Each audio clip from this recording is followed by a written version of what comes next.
A seguir, a palavra com o Reverendo Miguel Lopes. O tema é descobrindo o tesouro mais valioso da nossa vida. Nós temos falado aí durante um tempo, né? Já começamos uma série de parábolas e hoje essa parábola é bem curtinha, né? Mas é uma parábola muito profunda e muito verdadeira para aqueles que já experimentaram justamente o que ela narra. Mas antes de começar a gente descortinar essa parábola, eu queria falar algumas coisas, porque ele começa dizendo, semana passada nós vimos a parábola vê se vocês se lembram, das parábolas do capítulo 15, né? Que foram do pastor que perdeu a ovelha, da mulher que perdeu a dracma e do pai que perdeu um dos filhos para o mundo, né?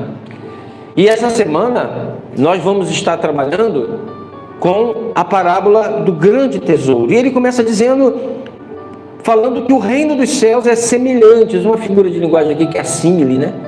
Então ele fala, o reino dos céus é semelhante a um tesouro escondido. E aí eu queria trabalhar com vocês primeiramente o que é o reino dos céus. Uma das coisas que a gente precisa entender, quando você lê Mateus, você nunca vai ver Mateus dizendo assim, reino de Deus. Por que você nunca vai ouvir Mateus falando reino de Deus? Porque ele está escrevendo primariamente para os judeus. E os judeus não pronunciavam o nome de Deus de maneira... Eles tinham uma sensibilidade muito grande com a questão do nome de Deus. Então você não vai ver no livro de Mateus se falando reino de Deus. Vai se falar o quê? Reino dos céus. Os outros autores não, vão intercambiar esse nome, reino de Deus, reino dos céus, reino de Deus, reino dos céus. E nas duas pequenas parábolas ele não usa reino de Deus, ele usa reino dos céus, por causa desse cuidado com o nome de Deus. Tem a ver com tetragrama e tudo mais, pessoal que já se aprofundou mais um pouquinho nisso. E aí o que a gente precisa entender, o que é o reino dos Deus, ou o reino dos céus? É a esfera que o próprio Cristo é rei dos reis, senhor dos senhores. É a esfera que ele domina, é a esfera que ele governa. Isso é muito importante para que a gente possa entender. Por quê? Porque aqueles que encontraram esse tesouro, que é semelhante, o reino de Deus é semelhante a esse encontrar esse tesouro, e estão no reino de Deus, eles estão debaixo do senhorio de Cristo, do governo de Cristo. Quando Jesus estava de frente com Pilatos, Jesus disse assim, ele pergunta, né, Pilatos, você é rei e tudo mais, o que Jesus fala? O meu reino não é deste mundo, porque ele vai reinar nos corações primariamente, e o reino dele é uma dimensão espiritual, ok? Então o meu reino não é desse sistema, não é que ele não governa todas as coisas, não é soberano, mas o sistema que o mundo caído vive, ele não é rei ali, ele não quer ser rei disso, e ele passa então a transformar corações, a implantar o reino dele no coração de cada um. Quando perguntar aonde está o teu reino, o meu reino não vem com visível aparência, nem diga, olha ele aqui ou ele está lá, porque o meu reino vai estar entre vós. Isso é maravilhoso. Você não vê o reino de Deus, mas você percebe o reino de Deus na vida de alguém. Quem tem o reino de Deus implantado no coração, é perceptível o senhorio de Cristo. Por isso que eu falo, encontre um homem que ama mais a Deus do que qualquer outra coisa na vida e você vai ter um marido perfeito. Encontre uma mulher que ame a Deus acima de todas essas coisas que você vai ter um casamento show de bola.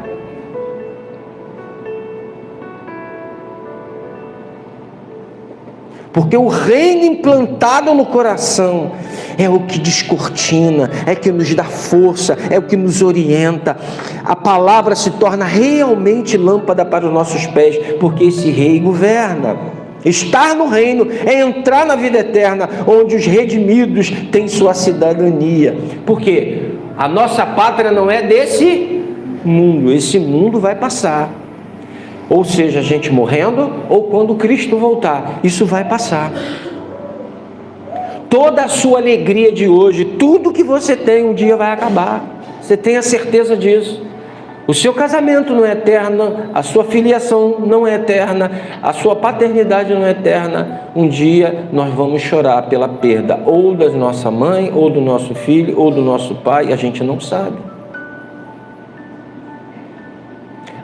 Tudo que você ganhar, tudo que você conquistar, todos os tesouros desse mundo, todas as riquezas que você puder possuir, como aquela lenda sobre Alexandre o Grande, quando ele morre com a mão para fora, e o símbolo dele morrer com a mão para fora é dizendo: eu não estou levando nada. Você não vai levar nada. Nada.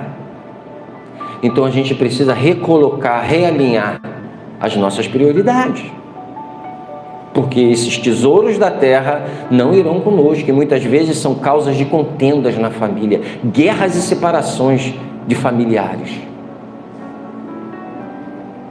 A gente precisa realinhar nossas prioridades.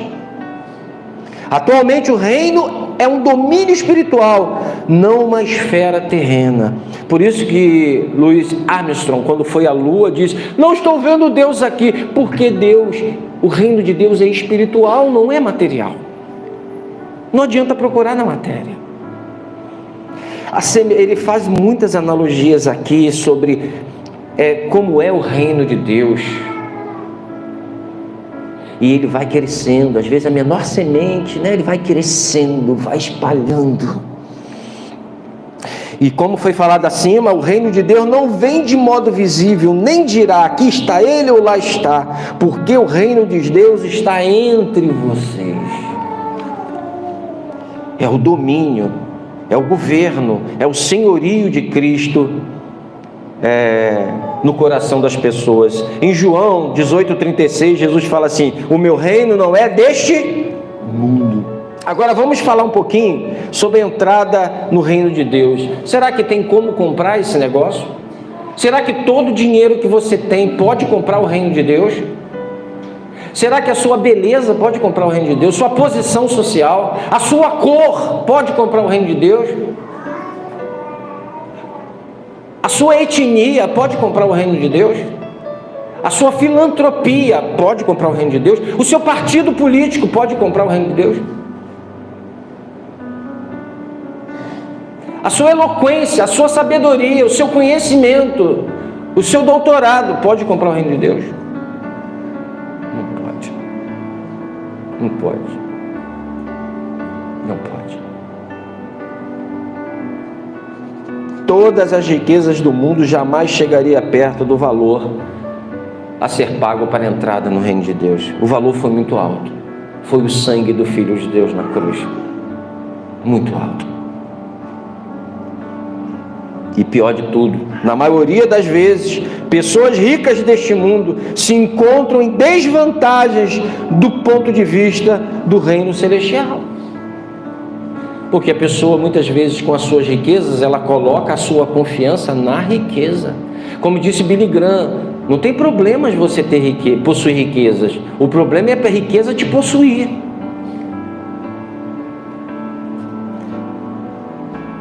Não é o dinheiro que é o problema, é o amor ao dinheiro. Olha comigo, por favor, Mateus 19, 24, se conseguir abrir. Mateus 19, 24, diz assim: ainda lhes digo que é mais fácil um camelo passar pelo fundo da agulha do que um rico entrar no reino de Deus. Ele está em desvantagem, porque ele tem um arrimo na vida dele, uma segurança, algo que ele, se qualquer problema, ele recorre a ele. Ele está em desvantagem. Isso quer dizer que rico nenhum entra no reino de Deus? Se você ler essa passagem toda, os apóstolos vão falar: sendo assim, quem pode ser salvo? O que Cristo responde? Os impossíveis para os homens são possíveis para Deus. Então é possível sim. Mesmo antes de Deus transformar o coração de uma pessoa e abençoá-la, é possível sim uma pessoa ser transformada por Deus sendo rico. Existem muitos casos desses, pessoas que abriram mão de empresas, pessoas que deixaram muitas vezes riquezas para pregar o Evangelho. Existem na história vários casos desses. Francisco de Assis, O pai dele deserdou ele a ponto de dizer para ele assim: se você for embora de casa para virar um pregador, você vai ser deserdado. Ele foi, tirou as roupas do corpo e foi pelado pela rua. Até a roupa ele deixou. Muitos homens milionários e ricos deixaram tudo por causa do reino de Deus. Agora é muito difícil. Primeira carta de Timóteo 6,10. Nós vamos ver justamente uma passagem, 1 Timóteo 6,10, que trata de maneira, olha lá, porque o amor ao dinheiro, é o dinheiro ou o amor a ele? O amor ao dinheiro é a raiz de todos os males. Eu estava vendo outro dia um cara famoso aí na televisão falando: não, porque o dinheiro é a raiz de todos os males. Ele pula o amor. É o amor, o apego, o fascínio, essa palavra seria melhor, pelo dinheiro. E a gente já falou aqui que a mesma área do cérebro que é ativada quando alguém começa a cheirar cocaína e fica viciado nela, é a mesma área que desperta para ganhar dinheiro. A pessoa não para, é uma máquina, ela faz de tudo para ganhar cada vez mais. E não tem teto, tá? Não tem teto. Não tem teto. O cara tem 30 milhões na conta, ele diz: não, tem pouco. Não tem teto. Entrou numa parte do vício, do fascínio. E aquela parábola da onde a semente caiu, nos ensina isso.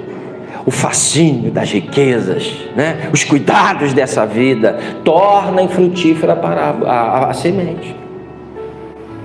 Porque o amor ao dinheiro é a raiz de todos os males. E alguns nessa cobiça se desviaram da fé e atormentaram a si mesmo com muitas dores. Por isso que a palavra do Senhor vai dizer: guarda o teu coração, porque é dele que vem os bons e os maus, as más inclinações. Guarda o teu coração. O coração, biblicamente falando, o coração não é o órgão. O coração é a sede das nossas emoções, aonde está a razão, a vontade e as emoções, tá? Isso tem que ficar bem.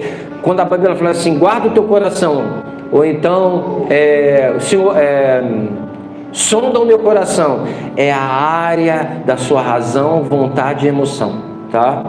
Não é um órgão em si. Até porque naquela época se achava, né, que era que todas as emoções vinham das entranhas. Então, isso aí leva muito tempo para se descobrir algumas coisas. Beleza, vamos continuar aqui. O fascínio por riqueza material torna uma pessoa imprópria para o reino, mesmo quando a pessoa não é rica. Isso aqui é interessante, porque há muitos gananciosos, há muitas pessoas fascinadas pela riqueza que ainda é pobre. Eu canso de dizer que tem rico, gente fina, e tem pobre besta. Tá? Porque tem pessoas que às vezes é pobre, é mais besta do que quem tem condições. Às vezes quem tem condições anda de chinelo, uma bermuda, e aí o pobre quer comprar roupa de marca, cara, para mostrar para todo mundo, não é verdade?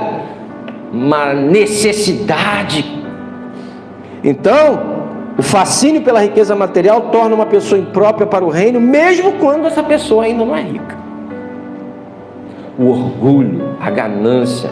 Eu conheci um rapaz que, depois a própria esposa dele falou para mim que ele usava as pessoas para eles eram degraus, utilitários, ou utilitárias. Simplesmente ele colava contigo, se tornava teu melhor amigo, conseguia o que tinha de você, depois sumia, e você fica assim. Tem muitas pessoas que tratam as outras pessoas como objeto, objetiviza a pessoa. A gente tem que conhecer quem anda do nosso lado. Que muita gente, às vezes está pensando que a pessoa está com você, mas eu não tenho nada. Às vezes sim, você tem um conhecimento com alguém. E você é uma ponte. O reino tampouco pertence às pessoas que se consideram justas, ou que acreditam que sua religião, educação, filantropia, ponto de vista político, ou qualquer outra coisa pode conquistar o favor de Deus. Lucas 18, 10 a 14. A gente vai ver uma coisa muito interessante, uma parábola também. Uma parábola não, né? Uma passagem muito interessante. Porque muita gente acha que porque está dentro da igreja aqui, está no reino de Deus. Deixa eu perguntar uma coisa para você, Veriano. Estar na igreja é estar no reino de Deus? estar vindo aos domingos na igreja, os domingueiros aqui, vir aos domingos na igreja, é estar no reino de Deus? A igreja pode estar lotada de pessoas, mas o reino de Deus não está dentro dela. Ir à igreja não é prerrogativa de que tem um reino implantado. Não é mesmo. 2 homens foram ao templo para orar. Um era fariseu, cheio de regras, cheio de normas, cheio de religiosidade, e o outro era um publicano do próprio povo judeu, se torna empregado do Império Romano para cobrar impostos. Só que o Império Romano pedia, por exemplo, uma dracma, ele cobrava 5 do povo, ele era odiado, porque ele cobrava para arrancar a pele do povo. Então ele era judeu, mas odiado pelo próprio povo judeu. 2 homens foram ao templo para... Legal. O fariseu ficou... O fariseu ficou em pé e orava de si para si mesmo. Olha, isso aqui é muito importante. O fariseu orava de si... Você tem que ter cuidado quando você ora, porque você pode estar orando de si para si mesmo. Isso era uma das orações matinais, tá? Do povo judeu. Ele orava de si para Deus, certo? Certo? De si. Obrigado, Senhor, porque eu não mato ninguém. Obrigado, Senhor, porque eu não uso drogas. Obrigado, Senhor, porque eu consigo trabalhar e colocar meu sustento em casa.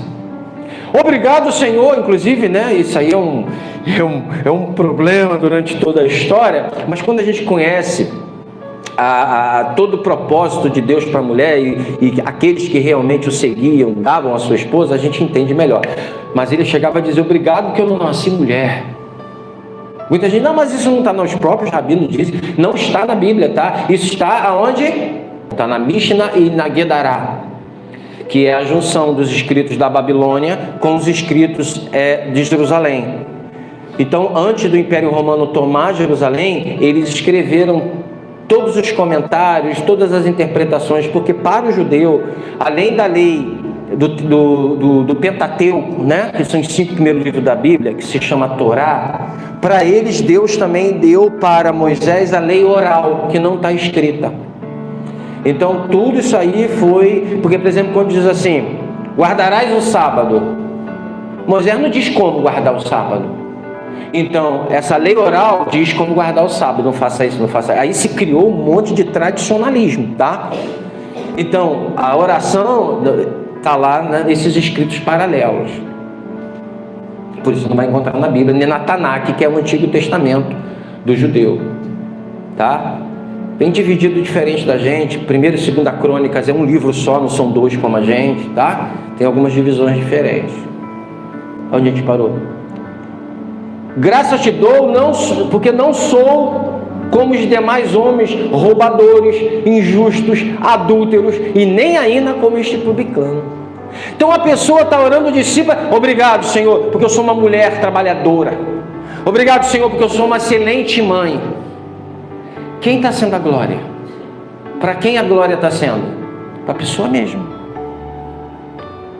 É por isso que os teus feitos, as tuas conquistas, nunca vão comprar o reino de Deus.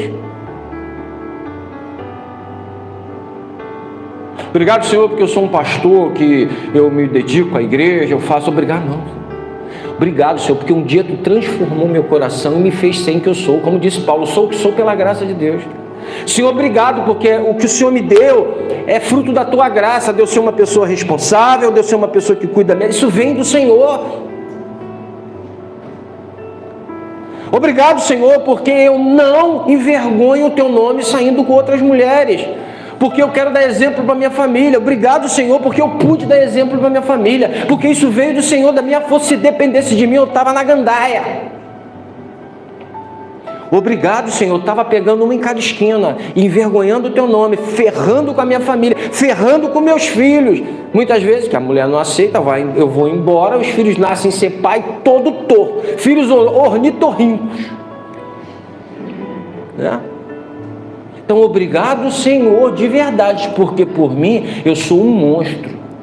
Se eu fizer as minhas vontades e obedecer os meus pensamentos, muitas coisas eu teria feito que iriam te envergonhar, tirar minha credibilidade e arrebentar com a minha família. Se você for sincero com você mesmo, você vai ver quantos pensamentos você já teve. Eu tenho certeza que você não me permitiria projetá-los aqui, se fosse possível. Por isso que Jesus falou, não é o que adultera com uma mulher que é adúltero, mas aquele que olhar com intenção impura, porque tudo começa onde? Aqui, ó. Se isso aqui não estiver puro, meu amigo, seus atos são consequências disso aqui. Se você não vigiar o seu coração, se você não fizer um bate-bola com ele, enfrentar a realidade que realmente você sente, ir para os pés do Senhor, pedir misericórdia ao Senhor e ajuda, você pode virar um hipócrita. Porque o fariseu era hipócrita.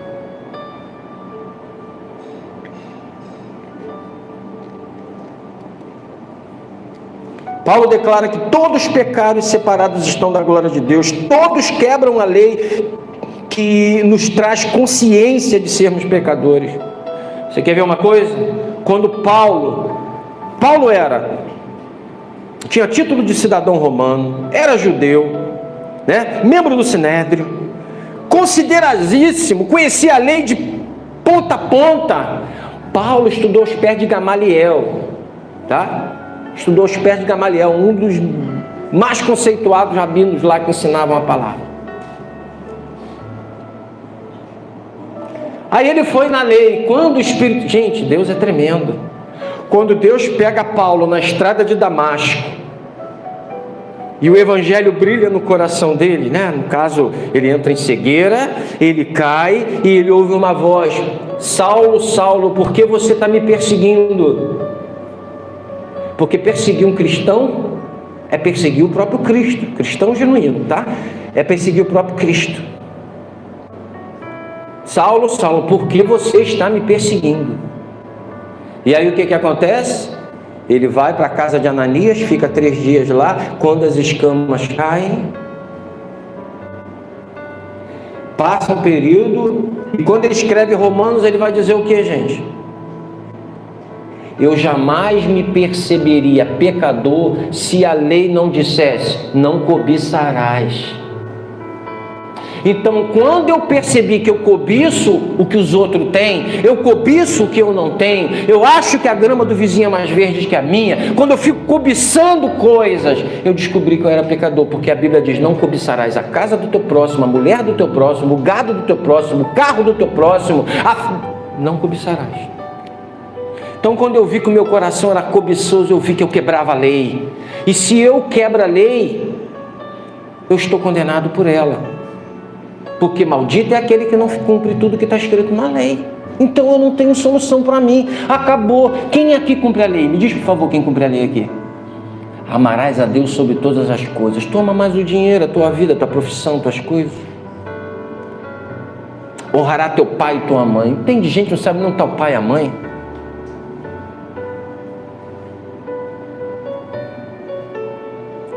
Guardarás o dia de sábado, ou seja, me priorize, esteja nesse dia. Hoje a gente guarda o domingo, né? Esteja aqui. Tem gente que agora está na praia.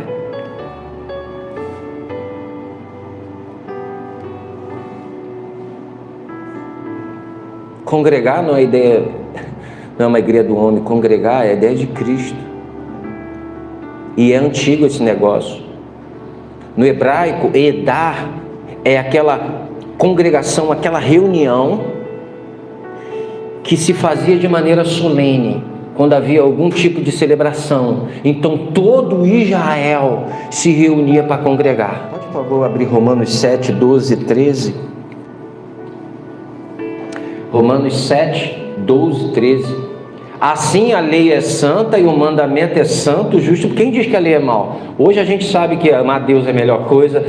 não adulterará, não roubar, não cobiçar. Tudo isso a gente já pratica porque o Espírito Santo está, o reino está dentro da gente. Aí você pratica isso sem força, gente. Não há força. Eu não fico, ai meu Deus, eu não posso, olha, eu não posso. Não, é natural, eu não quero. E se há uma inclinação em mim, eu busco o Senhor e tenho força porque eu realmente odeio isso aí.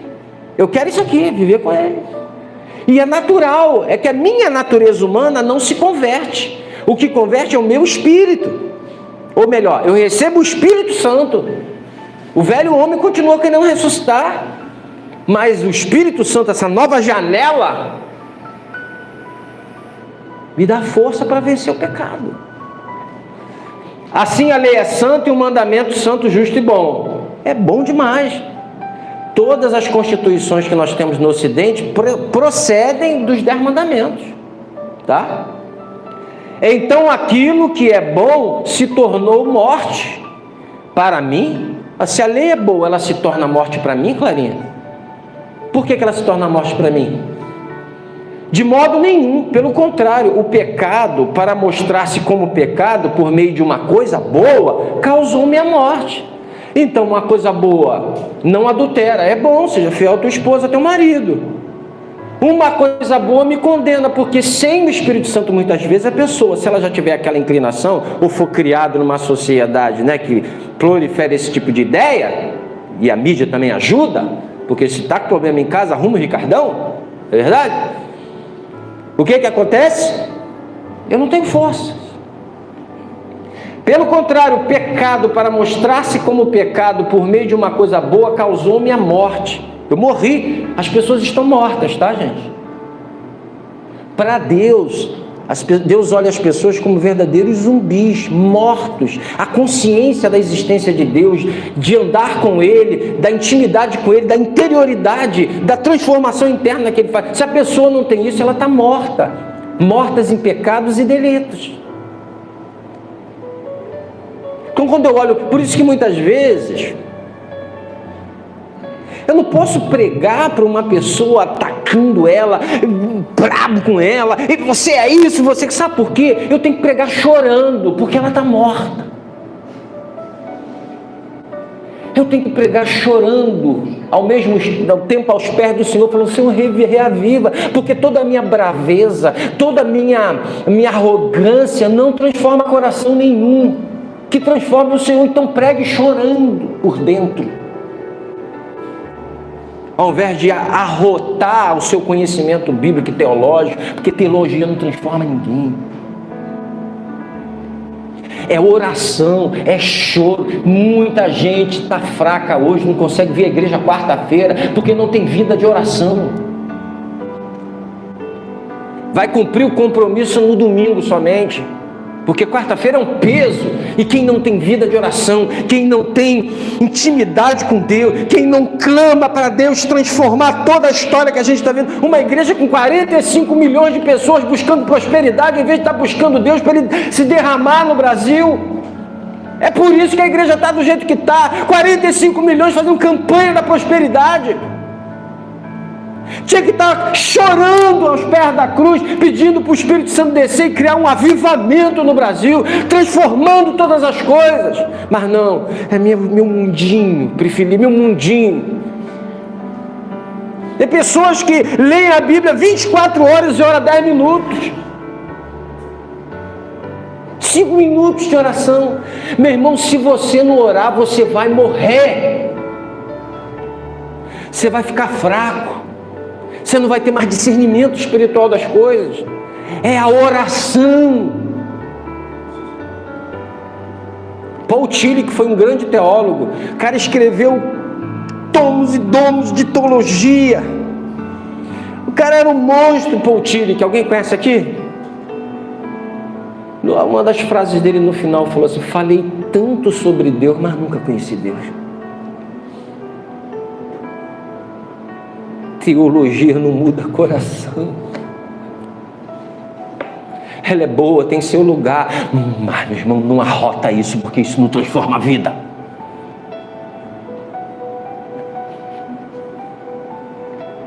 Não arrota isso, porque isso muitas vezes nos afasta das pessoas, nos afasta, faz criar brigas, nos afasta de parentes, não, porque muitas vezes a gente realmente vai se afastar, mas como eu vou ser luz e ser sal, se eu não consigo ficar no meio da podridão, porque o sal é para salgar no podre, a luz é para iluminar o escuro, caramba, preciso desenhar.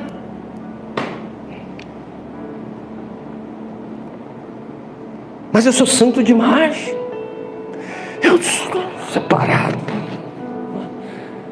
E pegamos semana retrasada, por que Jesus foi acusado? Porque ele comia com publicanos e escribas, não, com publicanos e pecadores.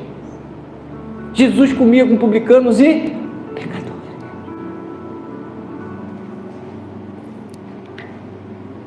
Agora tem que estar firme, vida de oração, vida de leitura da palavra, porque se você não tiver com oração, você vai embarcar no teu grupinho que você está tentando evangelizar, eles vão te evangelizar com a vida torta deles. Sem oração você vai morrer. Isso não é eu que falo não, meu irmão. Cristo fala isso. Paulo é um homem que ora dia e noite. Na história do cristianismo, os homens que Deus mais usou são aqueles que não se consideravam nada. Spurgeon passava 3-4 horas orando. Os diáconos da igreja dele ficavam sentados durante a mensagem, não. Estavam lá no fundo, que embaixo tinha uma espécie de sótão, né? Embaixo da igreja. E eles ficavam 6 horas orando, chorando para Deus usar a palavra sendo pregada, para corações saírem da morte para a vida. Mas a gente só quer o quê? Domingo, uma horinha e vamos embora para casa, né? Aí você não vê transformação na sociedade nunca. Na sua vida. Continua, sabe, eu tenho tudo, mas eu não tenho prazer. Eu tenho tudo, mas está muito chato. Está tudo certinho, mas minha vida é uma...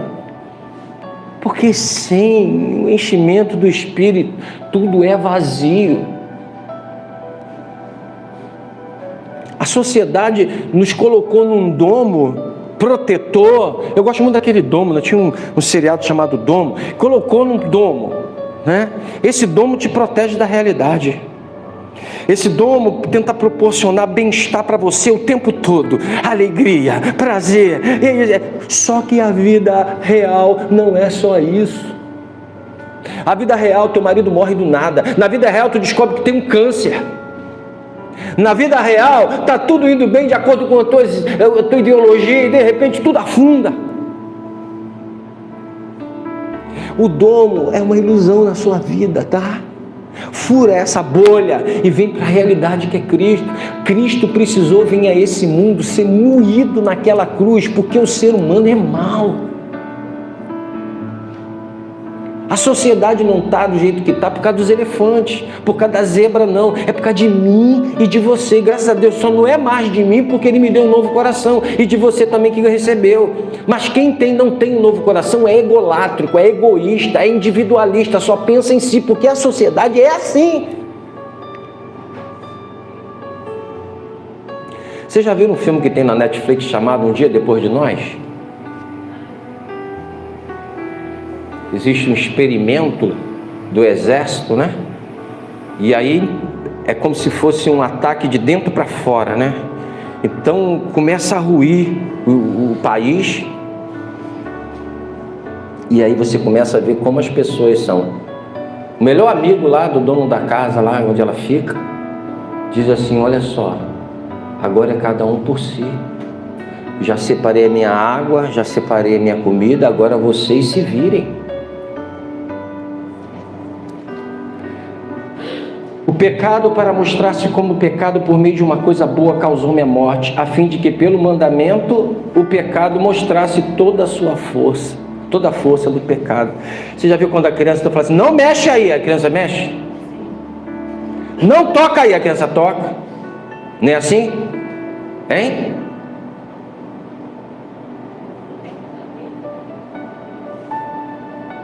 Aí quando Deus fala assim 10 vezes: não matarás, não roubarás, não adulterarás, não cobiçarás. Meu irmão, isso é uma tentação para a carne.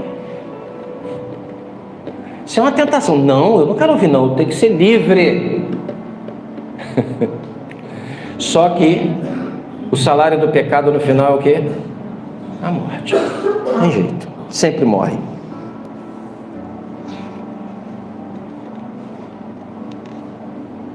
Jesus resumiu tudo numa única expressão: sejam perfeitos como perfeito é o Pai Celeste. Mateus 5,48.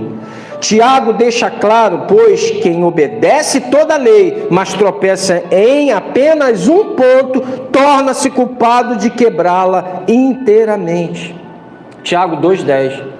Se lembra quando a gente antigamente não tinha aprovação automática, né? Agora você pode dar um jeitinho, passa todo mundo mesmo sendo analfabeto funcional, não sabe nem interpretar um texto. Então hoje a aprovação é automática, não é verdade? Mas na minha época, você ficava em recuperação. Se você ficasse numa matéria, acabou, meu irmão. Tu repetia todas as outras. O mandamento de Deus também é assim. Ah, mas eu cumpro isso, mas quebrou um, tu é culpado, acabou. É isso que Tiago diz, Tiago 2,10.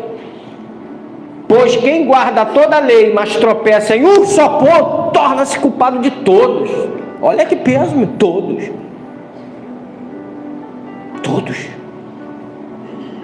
Por isso você precisa de Jesus, foi por isso que Jesus veio morrer. Que você não sabe por que Jesus veio morrer por isso. Porque todos pecaram, destituídos estão da glória de Deus.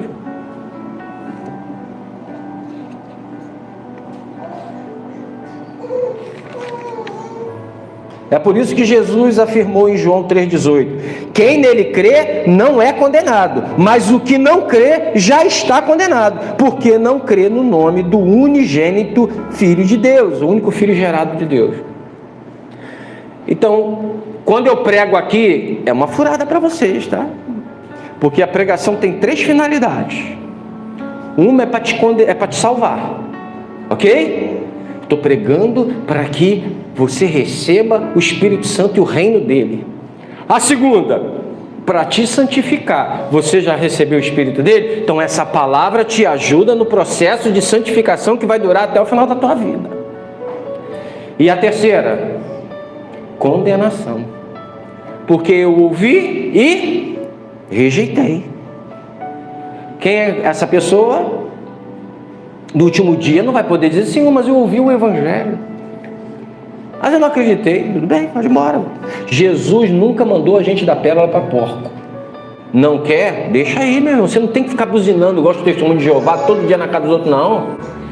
A pérola do grande valor, a gente vai ver, é algo que a gente tem que ter cuidado com ela. Não é dar para porcos. É isso? Então vamos começar agora com o tesouro escondido. O reino dos céus é semelhante a um tesouro escondido no campo, que um homem achou e escondeu. Então, transbordante de alegria, vai e vende tudo que tem e compra aquele campo. Isso me lembra em 1848, de 847 a 894, né? Teve a corrida do ouro ali na Califórnia. Um casal havia comprado um terreno e eles estavam passeando com um cachorro no terreno, de repente, tropeça numa lata. Eles cavam e vê que não tem só uma lata, tem várias latas. Quando eles retiram, eles encontraram 1.400 moedas. Só uma moeda valia $1 milhão. No total, tudo valia $10 milhões a preço da época. Você já passou por isso quando era pequeno? Eu ficava lá em casa achando que tinha algum buraco que eu cavasse e ia sair petróleo. Eu via que eu morava num terreno, então eu ficava cavando para ver se ia sair petróleo. Alguém já passou por isso? Ia morar numa casa e ficava cavando, de repente vem um petróleo, eu acho um tesouro, né? Isso é só para quem mora em apartamento, não sabe o que é isso não, tá? Só para quem já morou em terreno. A gente fica tentando, será que tem um tesouro aqui na árvore? A gente ficava igual maluco quando era criança, né?